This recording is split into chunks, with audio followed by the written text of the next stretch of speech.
success born from the dust. Great Ark Farm. Great morning mga kabaka. Arnel Corpus po mula po dito sa Great Ark Farm. Buwabati po sa inyo na isang magandang araw. Ngayon mga kabaka ay patuloy po ito doon sa series po na ginagawa po natin pagdating po sa external parasite control para po sa ating mga alagang baka. Ay ngayon po ay gusto lang po namin ipakita sa inyo yung practical steps para po sa pre-calving external parasite control. At ang una po dyan ay consult with a veterinarian. Lagi nga po natin sinasabi, mahalaga po na pagdating po sa gamutan, lalong-lalo na po kung wala tayong karanasan, ang pinaka-the best po talaga ay kumonsulta po kayo sa inyong veterinarian. Hindi lamang po para mabigyan po kayo ng guidance sa tamang paggamit ng gamot, kundi para mabigyan po kayo ng holistic na program pagdating po sa parasite control, hindi lang po externally, but kahit na po kasama na po yung internal dyan.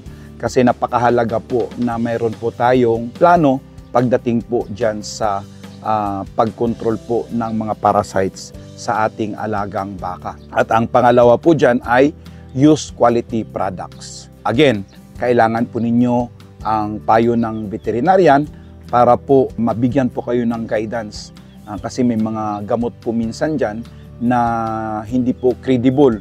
So importante po na humingi po kayo ng payo mula po sa inyong mga veterinaryo doon po sa kalidad po ng gamot na pwede po nating gamitin. At ang pangatlo po dyan ay yung implementation of integrated pest management. Yan po ay kasama po yung combined methods po ng paggamit ng chemical, biological, at saka environmental methods para po makapag-achieve po tayo ng comprehensive parasite control. Kasama po dyan yung pag-monitor ng efficacy. So makikita naman po natin yan kung nalalaglag or nawawala na po ba yung mga kuto ng ating mga baka or yung iba pang mga external parasites dahil visible po yan.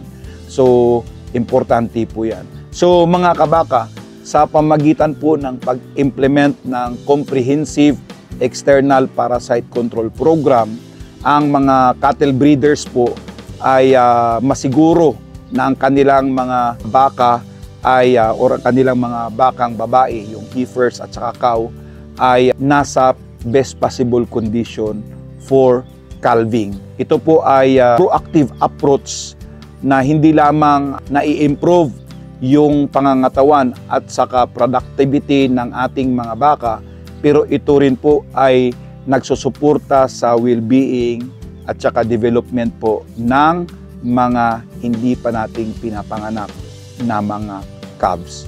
So overall, yan po ay magre-resulta ng isang successful na calving season at saka healthier na overall health ng ating herd. Yan lamang po. Ito po muli si Arnel Corpus sa ngalan po na ating partner, si Pastor Julius Paler. Kami po ay patuloy na humihingi ng suporta mula po sa inyo. Suportahan niyo po kami sa aming YouTube at saka Facebook page, ang Great Ark Farm ni Kabakang Arnel Corpus. Maraming salamat po at pagpalain po tayo ng Panginoon. Cultivating hope.